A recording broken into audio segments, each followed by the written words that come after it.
Electronics technology ষষ্ঠ পর্বের microcontroller and embedded system এর অনলাইন ক্লাসে সবাইকে স্বাগত জানাচ্ছি। আমি Mohammad Ariful Islam, instructor, Sylhet polytechnic institute.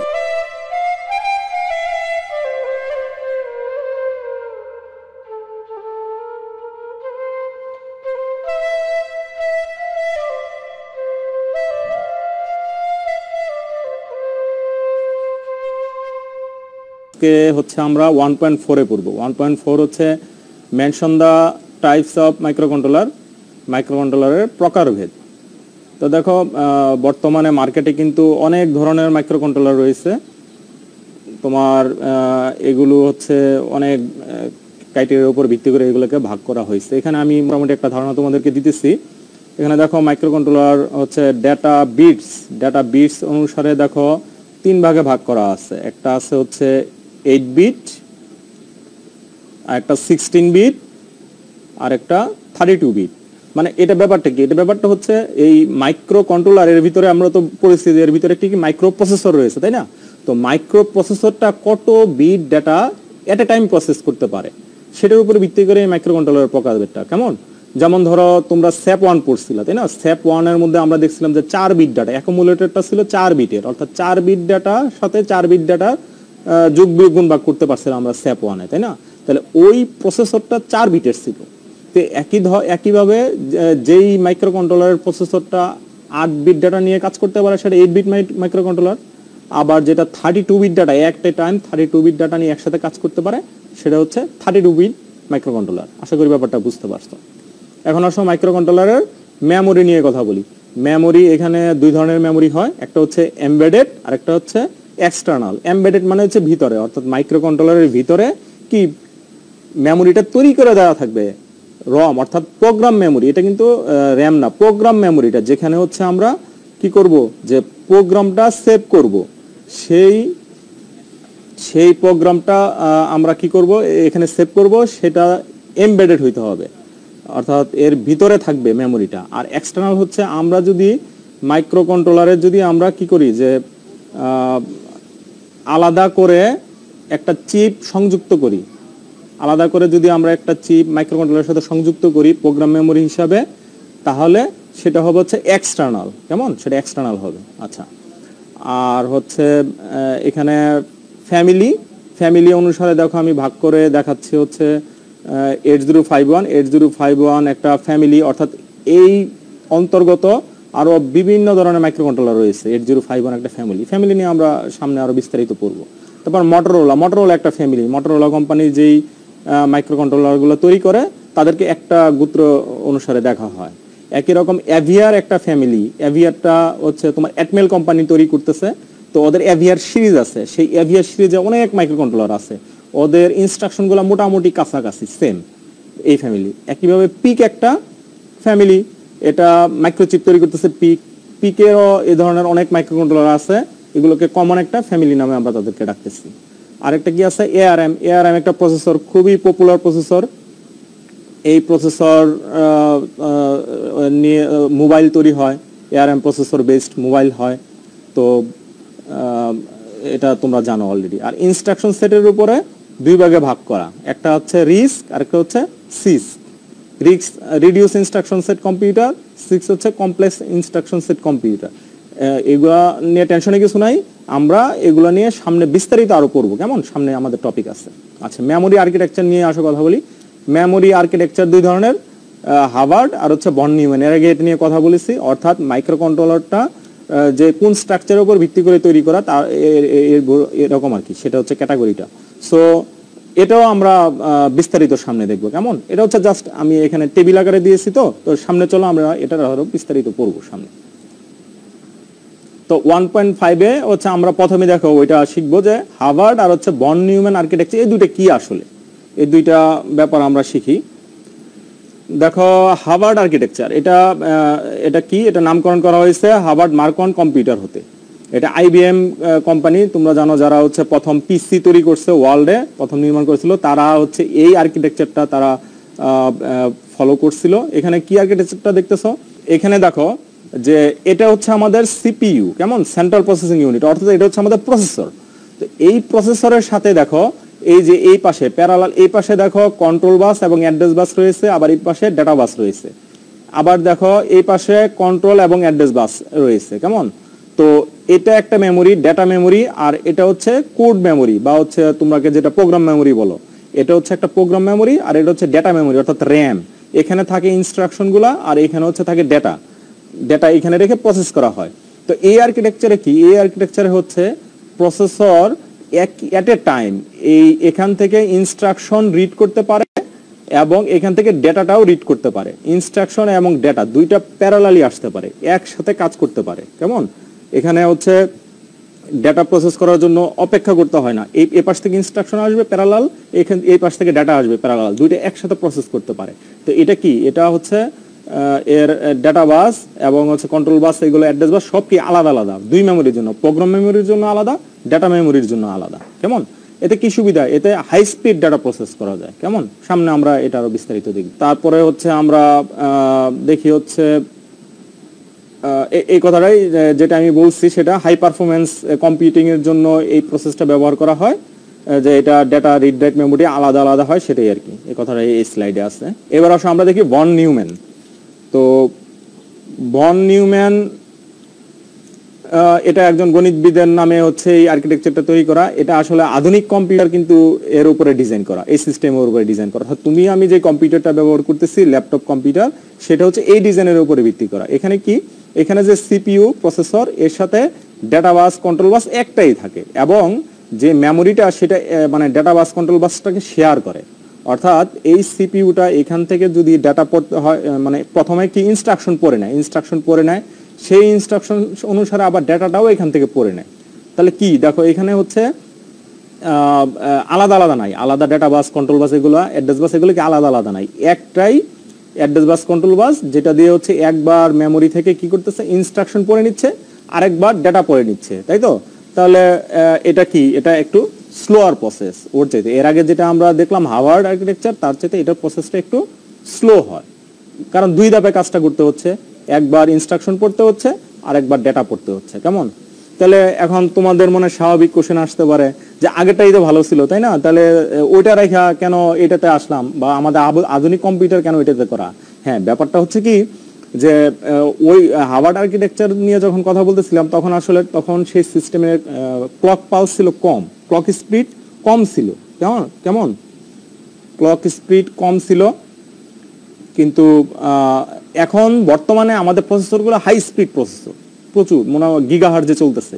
তো সেই কারণে একটা জিনিস চিন্তা করা যায়, তোমার সিপিইউটা যদি ধরো 5 মেগাহার্টজের হয়, আর মেমোরি এবং ডাটা যদি আলাদা আলাদা থাকে, তাহলে তুমি কি সর্বোচ্চ 5 মেগাহার্টজে তুমি ডাটা রিড রাইট করতেছো। কিন্তু তোমার প্রসেসরটা যদি তুমি 50 মেগাহার্টজে নিয়ে যাও, তাহলে, আর এটা যদি সিঙ্গেল থাকে, তাইলে দেখো, এটা যদি সিঙ্গেল থাকে, তাহলে এই ডেটা বাস কন্ট্রোল বাস তুমি যদি মাল্টিপ্লেক্সিং করো, অর্থাৎ শেয়ার করে ব্যবহার করো, তাহলে কোডের জন্য 25 মেগাহার্টজ স্পিডে কাজ করতে পারবা, ডেটার জন্য 25 মেগাহার্টজ স্পিডে কাজ করতে পারবা। 50টাকে তো আমরা ভাগ করে দিচ্ছি 2 ভাগে, তাই না? তাহলে 25 করে পাচ্ছ, তাই না? তাহলে সিঙ্গেল হইলেও সমস্যা নাই। আমরা কি করছি, বর্তমানে আমরা কি স্পিডটাকে বাড়ায় দিচ্ছি। কেমন? আর হচ্ছে রিডিউস ইনস্ট্রাকশন সেট। আচ্ছা, তাহলে হচ্ছে আমরা ভন নিউম্যান এবং হার্ভার্ড আর্কিটেকচার এই দুটো আমরা দেখতে পারলাম। কেমন? এবার চলো নেক্সটে যাই। এখন হচ্ছে সিক্স আর রিক্স, এই দুইটা সম্পর্কে আমরা জানবো। সিক্স একটু আগে আমরা বলছিলাম যে কি, কমপ্লেক্স ইনস্ট্রাকশন সেট কম্পিউটার, আর হচ্ছে রিডিউস ইনস্ট্রাকশন সেট কম্পিউটার। তাহলে এখানে এই দুইটা, এখন চলো এই দুইটা সম্পর্কে আমরা একটু বিস্তারিত জেনে নিই যে আসলে দুইটা কি। তো এখানে একটা কম্পিউটার সিস্টেমের হচ্ছে কি একটা ছবি দেওয়া আছে, সিম্পল একটা ছবি দেওয়া আছে, একটা ব্লক ডায়াগ্রামের মতো আর কি। কেমন? তো এখানে কি দেখতেছো, এখানে একটা মেইন মেমোরি রয়েছে, এটুকু হচ্ছে একটা মেইন মেমোরি, আর এটা হচ্ছে রেজিস্টার, আর এটা হচ্ছে একটা এক্সিকিউশন ইউনিট অর্থাৎ এএলইউ। এটা এএলইউ, এই এএলইউটা মানে ডেটা প্রসেস করার জন্য সরাসরি কি এই মেন মেমোরিটাকে কি অ্যাক্সেস করতে পারে না, সে এখানে যে রেজিস্টারগুলো আছে এই রেজিস্টার থেকে ডাটা অ্যাক্সেস করতে পারে। অর্থাৎ ও এই প্রসেসর যদি যোগ বিয়োগ গুণ ভাগ করতে চায়, তাহলে হচ্ছে এখানে যে ডেটা আছে সেই ডেটা এখানে এনে তারপরে করে আবার এখানে রাখতে পারে। কিন্তু এখানে যে আমাদের মেন মেমোরি র্যাম, এখান থেকে সে পারে না। কেমন? এটা হচ্ছে এটা আর্কিটেকচারটা। কেমন? এটা আমাদের যে মেন মেমোরি, এটা আমাদের কি 4টা কলাম আর 6টা রোতে বিভক্ত করা আছে। তো চলো এখন আমরা দেখব যে এই যে 6 এবং RISC কম্পিউটার একটা কাজ করব আমরা, সেই কাজটা এই 2টা কম্পিউটার কিভাবে করতে পারে আমরা সেটা এখন একটু দেখব।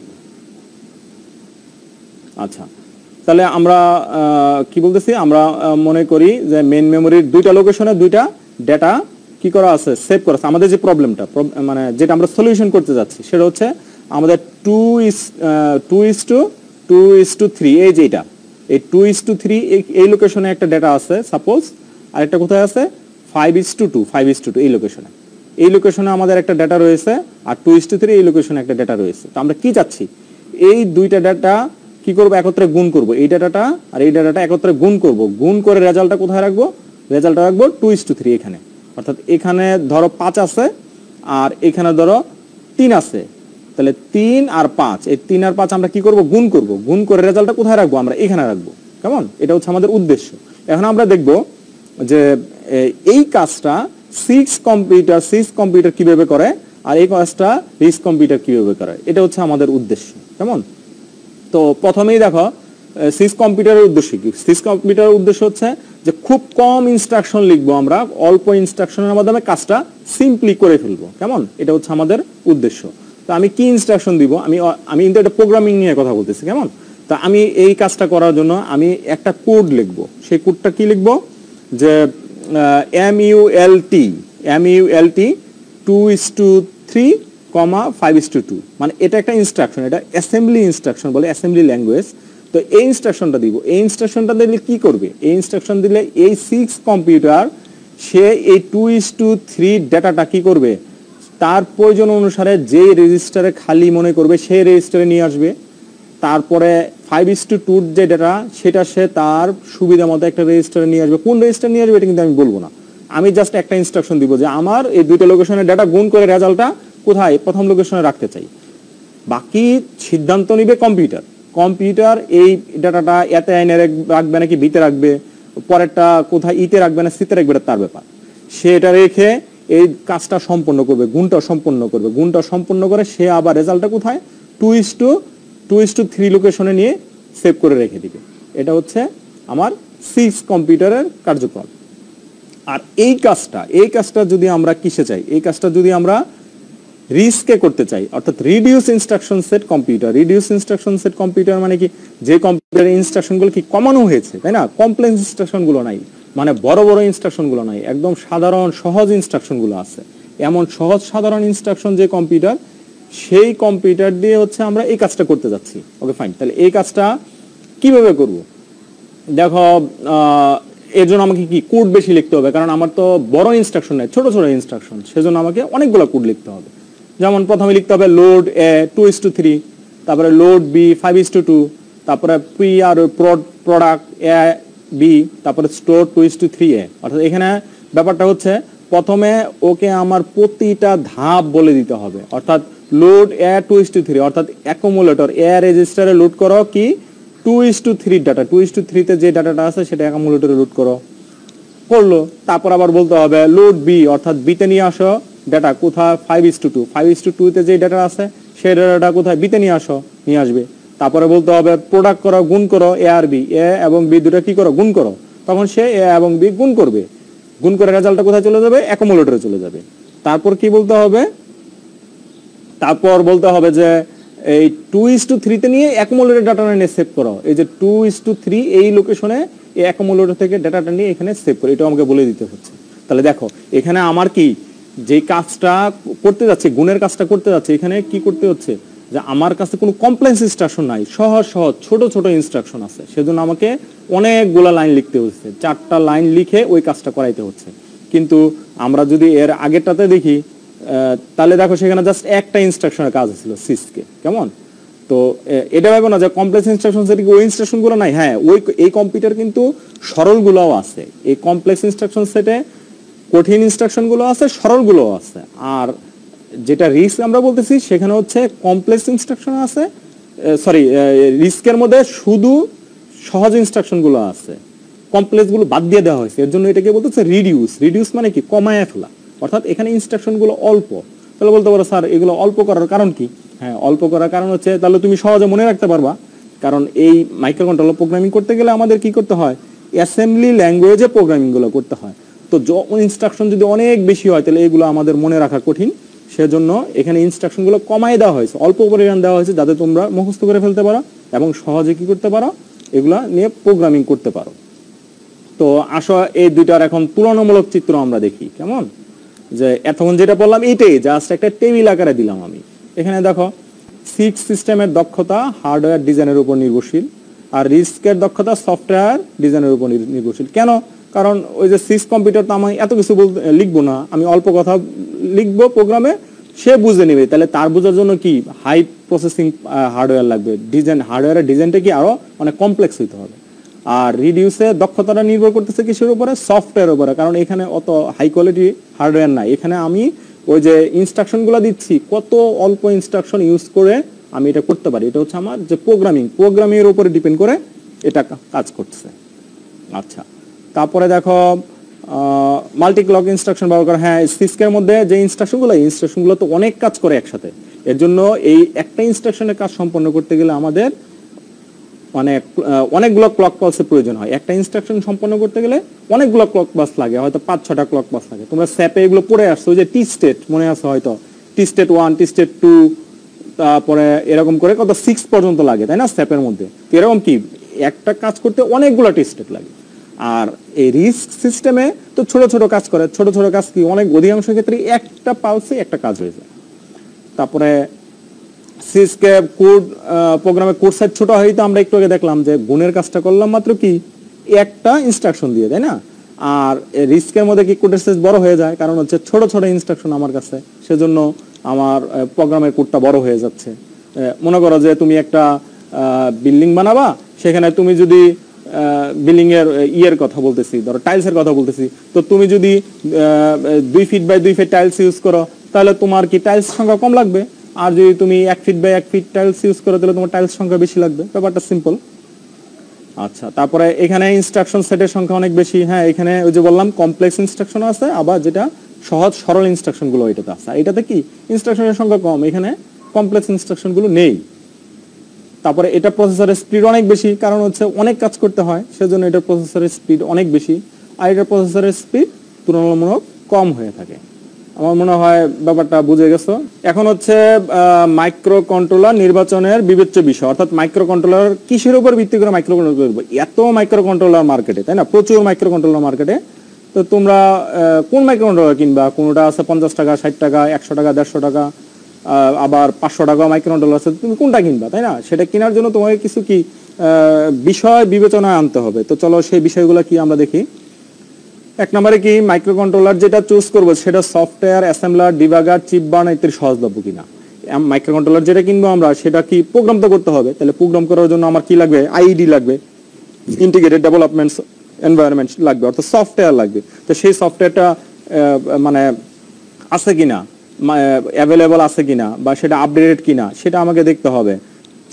চিপে যে প্রোগ্রাম ডাউনলোড করবো, সেই ডাউনলোড করার মতো একটা হার্ডওয়্যার লাগে, সেই হার্ডওয়্যারটা অ্যাভেলেবল কিনা সেটা আমাকে দেখতে হবে। মাইক্রো কন্ট্রোলারের দাম 20 টাকা, যেটা দিয়ে প্রোগ্রাম ডাউনলোড করতে পারবো সেটার দাম 20,000 টাকা, তাহলে এটা কিনে কোনো লাভ নাই, তাই না। আর যদি মাইক্রো কন্ট্রোলারের দাম 20 টাকার জায়গায় না হয়ে যদি ধরো 80 টাকা হইলো, কিন্তু যেটা দিয়ে প্রোগ্রাম ডাউনলোড করবা সেটার দাম 1,000 টাকা, তাহলে সেটা কিনেই বুদ্ধিমানের কাজ। ব্যাপারটা এরকম আর কি। আচ্ছা, তারপরে হচ্ছে নির্ধারিত কাজটি করার জন্য মাইক্রো কন্ট্রোলার সর্বোচ্চ দক্ষতা আছে কিনা। হ্যাঁ, তুমি যে মাইক্রো কন্ট্রোলারটা কিনবা, তুমি যে কাজ করতে যাচ্ছ, তুমি সেটা করার জন্য তার সেই ধরনের ক্ষমতা, দক্ষতা আছে কিনা। দক্ষতা মানে পাওয়ার, প্রসেসিং পাওয়ার আছে কিনা। হ্যাঁ, তুমি মাইক্রো কন্ট্রোলার দিয়ে তুমি যদি সিম্পল কাজ করতে চাও, লাইট ফ্যান অন অফ করতে চাও, তাহলে এটার খুব হাই পাওয়ারের প্রয়োজন নাই। কিন্তু তুমি মাইক্রো কন্ট্রোলার যদি একটা রোবটের তোমার সেন্সিং এ ইউজ করো, তাহলে সেখানে কি অনেকগুলো সেন্সর তুমি সংযুক্ত করো, তাহলে সেখানে কি অনেক প্রসেসিং এর ব্যাপার আছে। তাহলে সেই দক্ষতা আছে কিনা সেটাকে তোমার কি করতে হবে, চেক করতে হবে আছে কিনা। তারপরে হচ্ছে প্রোগ্রাম ধারণ ও পরিচালনার জন্য প্রয়োজনীয় মানে র্যাম এবং প্রোগ্রাম মেমোরি আছে কিনা। হ্যাঁ, তুমি যে প্রোগ্রামটা এটাতে ডাউনলোড করবা, তুমি যে প্রোগ্রামটা লিখবা, সেই প্রোগ্রামটার সাইজ কত, আর ভিতরে র্যাম বা রোমের সাইজ কত, সেটাকে তোমার দেখতে হবে। যদি প্রোগ্রামের সাইজ 5 কিলোবাইট হয়ে যায়, আর তুমি যদি একটা মাইক্রো কন্ট্রোলার কিনো যার ভিতরে প্রোগ্রাম মেমোরিতে 4 কিলোবাইট, তাহলে তো লাভ হবে না, তাহলে তোমাকে সেটা বিবেচনা করে ওটা কিনতে হবে। আর মাইক্রোকন্ট্রোলারের মূল্য তুলনামূলক কম কিনা, হ্যাঁ সেটাও তুমি বিবেচনা করবা, যে একই ফিচার সেম ফিচার একই রকম আছে, তারপরেও কোনোটার দাম অনেক কম বেশি। তো তুমি যে এটা যেহেতু আমরা ইন্ডাস্ট্রি নিয়ে কথা বলতেছি, তুমি যখন একটা তৈরি করবে না, তুমি যখন এরকম অনেক তোমার প্রোডাক্ট যখন হাজার হাজার প্রোডাক্ট তৈরি হবে, তখন একটা মাইক্রোকন্ট্রোলার 5 টাকা কম হইলেও কিন্তু সেটা 5,000 টাকার তফাৎ। তাহলে তোমাকে এটাও বিবেচনায় আনতে হবে যে মাইক্রোকন্ট্রোলারটা কম্পারেটিভলি লো প্রাইসের কিনা। তারপরে মাইক্রোকন্ট্রোলারটি অবর্তমানে সমতুল্য ডিভাইস সহলভ্য কিনা। হ্যাঁ, এখন তুমি যে মাইক্রোকন্ট্রোলারটা এখন সহজে পাইছো, কিন্তু এই মাইক্রোকন্ট্রোলারটা যে কোনো সময় নাই আসতে পারে। আমরা তো বেসিক্যালি চায়না থেকেই মাইক্রোকন্ট্রোলার ইনপুট করে আমরা এগুলো কিনে কাজ করি। তো এখন দেখা গেলো এই মুহূর্তে এটা প্রোডাকশন অফ হয়ে গেলো, তখন তুমি কি করবা? তখন তুমি যে সিস্টেমটা ডিজাইন করছো সেই সিস্টেমটা তো ফুললি নতুন করে ডিজাইন করতে পারবা না। তাহলে এটার পরিবর্তে আরেকটা প্যারালাল কোনো মাইক্রোকন্ট্রোলার অ্যাভেলেবল আছে কিনা, এটাও তোমাকে চিন্তা করতে হবে। আর কাজের জন্য নির্ধারিত প্যাকেজ ডিআইপি এসএমডিএ পাওয়া যায় কিনা, এটা হচ্ছে প্যাকেজ, ওই যে ডিজিটালে পড়ছিলাম package type DIP dual inline package. এখন তুমি যে সার্কিট ডিজাইন করছো সেখানে মাইক্রো প্রসেসর মাইক্রো কন্ট্রোলারটা কি তোমার ডিআইপি প্যাকেজ নাকি সেটা এসএমডি টাইপের, সেটার উপর ডিপেন্ড করতেছে। তুমি মাইক্রো কন্ট্রোলার চুজ করতে হবে তার উপরে ভিত্তি করে। তোমার যদি ডিআইপি প্যাকেজের হয় তাহলে মাইক্রো কন্ট্রোলারটা অবশ্যই ডিআইপি প্যাকেজের কিনতে হবে। মাইক্রো কন্ট্রোলার নিজের পাওয়ার খরচ করবে না, মাইক্রো কন্ট্রোলার নিজে কিন্তু পাওয়ার কনজিউম করে। তাহলে তুমি যদি এমন কোনো ডিভাইস তৈরি করতে চাও যেটা হচ্ছে রিমোটলি চলবে, রিমোটলি মানে দূরে, ধরো একটা উদাহরণ দিলাম যে তোমার হচ্ছে ওই যে পোস্ট বক্স থাকে না, বাড়িতে পোস্ট বক্স চিঠি দিয়ে যায়, সেখানে তুমি একটা সিস্টেম লাগায় রাখছো যে যদি চিঠি আসে তাহলে গ্রিন লাইট জ্বলবে, না আসলে রেড জ্বলবে। তাহলে ওটা রিমোট, ওখানে পাওয়ারের কিন্তু কোনো ব্যবস্থা নাই। তাহলে ওখানে তোমার যে সিস্টেমটা তৈরি করতে হবে সেখানে ব্যাটারি ব্যাকআপ রাখতে হবে। তাহলে এমন একটা মাইক্রোকন্ট্রোলার চুজ করতে হবে যার কি ব্যাটারি খরচ কম হয়। ব্যাটারি খরচ কম হলে তোমার এটা সিস্টেমটা কি বেশি দিন রান করবে। তাহলে এরকম এটা একটা বিবেচনার বিষয়। তারপর কাজের জন্য প্রয়োজনীয় কি আছে কিনা, ইনপুট আউটপুট। হ্যাঁ, তুমি এখন যে কাজ করবা তার জন্য তোমার যে কয়টা পিনের দরকার, পোর্টের দরকার, সেটা আছে কিনা দেখতে হবে। তোমার যদি কি বলে যে ডাটা ইনপুট আউটপুট করার জন্য 8টা লাইন দরকার হয়, তাহলে 8টা লাইন যেটাতে আছে বা তার বেশি আসে সেটা ইউজ করবা। আর যদি তোমার 16টা লাগে তাহলে সেই ধরনের মাইক্রোকন্ট্রোলার কিনবা যেটা ইনপুট আউটপুট 16টা আছে। একই সাথে তোমার যদি এডিসি প্রয়োজন হয়, অর্থাৎ অ্যানালগ টু ডিজিটাল কনভার্সনের প্রয়োজন হয়, তাহলে তোমাকে সেটা দেখে কিনতে হবে ওটার ফিচারে এটা আছে কিনা, অ্যানালগ কম্পারেটর আছে কিনা। তোমার যদি কমিউনিকেশনের প্রয়োজন পড়ে তাহলে সেই কমিউনিকেশন চ্যানেল এটাতে বিল্ট ইন আছে কিনা সেটা তোমায় দেখতে হবে। কেমন?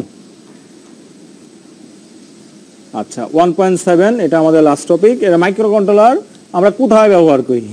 তো মাইক্রো কন্ট্রোলার আমরা প্রচুর ব্যবহার করি, প্রতিনিয়ত ব্যবহার করতেছি মাইক্রো কন্ট্রোলার। যেমন ধরো অফিসে টেলিফোন সেটের কি মাইক্রো কন্ট্রোলার ইউজ করা হয়, টেলিফোনের কমিউনিকেশনের জন্য মাইক্রো কন্ট্রোলার ইউজ করা হয়। ফ্যাক্স মেশিনে মাইক্রো কন্ট্রোলার ইউজ করা হয়। অফিসে যে প্রিন্টার থাকে সেই প্রিন্টার কম্পিউটারের সাথে কমিউনিকেশন করে কি করে প্রিন্ট করে, সেখানে মাইক্রো কন্ট্রোলার ব্যবহার করা হয়। ফটোকপিয়ারে ব্যবহার করা হয়। মাইক্রোওয়েভ ওভেন সেখানে ব্যবহার করা হয়। পেজার কোশ্চেন করবা যে পেজার কি? পেজার এটা আগে ছিল, আগে এমন একটা ডিভাইস ছিল, মোবাইল সার্ভিস ছিল। এখন যেমন আমরা মোবাইলে কথা বলি অডিও কল, তখন একসময় অডিও কল ছিল না, শুধু একটা ডিভাইস থাকতো, সেখানে হচ্ছে এই যে ব্রেকিং নিউজের মতো মেসেজ আসতো। এখন আমাদের ব্রেকিং নিউজ আসে না, এরকম শুধু ব্রেকিং নিউজ আসতো। কোম্পানিরা কি করতো, সেই পেজারে ব্রেকিং নিউজ পাঠাইতো, লোকজন সেটা পড়তে পারতো। এটা হচ্ছে পেজার, এটা আর এখন নাই। বাড়িতে কোথায় ব্যবহার করা হয়? ইন্টারকম মানে কি, মনে করো যে একই বিল্ডিং, এক ফ্ল্যাটের সাথে আরেক ফ্ল্যাটে কথা বলতে পারে পয়সা ছাড়া, সেটাকে বলে ইন্টারকমে মাইক্রোকন্ট্রোলার ব্যবহার করা হয়। সিকিউরিটি সিস্টেম ব্যবহার করা হয়। গ্যারেজ ডোর অটোমেশন, হ্যাঁ গ্যারেজের ডোর অটোমেটিক খুলবে, অন হবে, অফ হবে, লাইট জ্বলবে, এগুলোতে ব্যবহার করা হয়। টিভিতে মাইক্রোকন্ট্রোলার ব্যবহার করা হয়। রিমোটে মাইক্রোকন্ট্রোলার ব্যবহার করা হয়। রিমোট থেকে যে আমরা ডাটা বাটন চাপতেছি, সেখান থেকে এই যে ডাটা যাচ্ছে ইনফ্রারেডের মাধ্যমে, এটা কি এখানে একটা কন্ট্রোলার আছে, সে মাইক্রোকন্ট্রোলার ব্যবহার করা হয়। ভিডিও গেমসে ব্যবহার করা হয়। বাচ্চাদের খেলনাতে ব্যবহার করা হয় প্রচুর। ব্যায়ামের যন্ত্রে ব্যবহার করা হচ্ছে। ডিভিডিতে, সেলাই মেশিনে মাইক্রোকন্ট্রোলার ব্যবহার করা হয়। ইন্ডাস্ট্রিয়াল কন্ট্রোলে তো প্রচুর মাইক্রোকন্ট্রোলার ইউজ। ইঞ্জিন নিয়ন্ত্রণ করার জন্য ব্যবহার করা হচ্ছে। ট্রান্সমিশন কন্ট্রোলে ব্যবহার করা হয়। তারপরে যে বিভিন্ন ধরনের প্রসেসিং, তোমার হচ্ছে প্যাকেজিং সিস্টেমে এইগুলো মাইক্রোকন্ট্রোলার ইউজ করা হয়। রাডার কন্ট্রোলে ব্যবহার করা হয়। রোবট নিয়ন্ত্রণে এটা ব্যবহার করা হয়। পাওয়ার সিস্টেম নিয়ন্ত্রণেও এটা ব্যবহার করা হয়। তো আমাদের আজকে এই পর্যন্তই আমাদের এটা ছিল ক্লাস, আমাদের প্রথম অধ্যায় এটাই শেষ এই পর্যন্ত। তো এতক্ষণ যা আলোচনা করেছি আশা করি সবাই বুঝতে পেরেছো। তো আশা করি সবাইকে বুঝাইতে পারছি। তো আজকের লাইভ ক্লাসে অংশগ্রহণ করে ক্লাসটাকে ইন্টারেক্টিভ করার জন্য তোমাদেরকে অনেক ধন্যবাদ জানাই। আর আগামী ক্লাসে সবাই অংশগ্রহণ করবে এই প্রত্যাশা ব্যক্ত করি। সবাইকে ধন্যবাদ।